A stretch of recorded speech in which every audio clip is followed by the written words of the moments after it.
পুরো পরিবার। 2018 কি 19 সালের দিকে আলফি এবং ইকরা একসঙ্গে টিকটকে ভিডিও আপলোড করতে শুরু করেছিল। তখনও তারা বিবাহিত ছিল।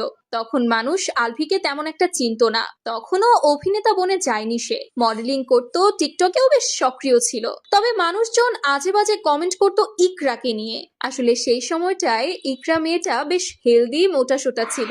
আর অন্যদিকে আলফি ছিল স্লিম ফিট, যার কারণে আলফি এবং ইকরা সমবয়সী হওয়া সত্ত্বেও ইকরাকে আলফির থেকে বেশ অনেকটাই বয়সে বড় মনে হতো। আর তাতেই লোকজন তাদেরকে নিয়ে নানান ধরনের বাজে বাজে মন্তব্য করত।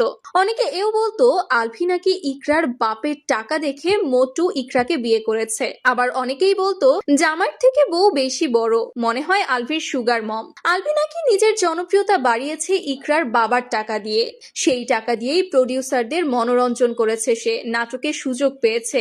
তিথির সঙ্গে 400টারও অধিক নাটকে কাজ করেছে। আর এভাবেই তিথির সঙ্গে যখন নাটকে জনপ্রিয়তা পেতে শুরু করে আলফি, তখন সকলেই বলতে শুরু করলো ইকরার সাথে নাকি আলফিকে মানায় না, আলফির উচিত ইকরাকে ছেড়ে তিথির সঙ্গে সম্পর্ক গড়া। আর এই মন্তব্যগুলোই মেনে নিতে পারতো না ইকরা। তখনও সে জানতো না যে আলফি ইতোমধ্যে মনে মনে তিথিকে ভালোবাসতে শুরু করে দিয়েছে। দর্শকদের প্রতিটা মন্তব্যের কঠিন জবাব দিতে শুরু করলো ইকরা। কিন্তু ওদিকে আলফি ইকরাকে নিয়ে হাজারটা বাজে কথা অনায়াসেই হজম করে ফেলতো, কারণ তার মনে তখন থেকেই দোল বাজাচ্ছিল তিথি। শুধু তাই নয়, আলফির মাও নাকি ইকরাকে পছন্দ করতো না, কারণ আলফির সঙ্গে ইকরাকে মানায় না, বয়সে বড় মনে হয়। তাই তো আজ ইকরা যখন চলে গেল তখন মুখ খুলতে বাধ্য হলো ইকরার মা।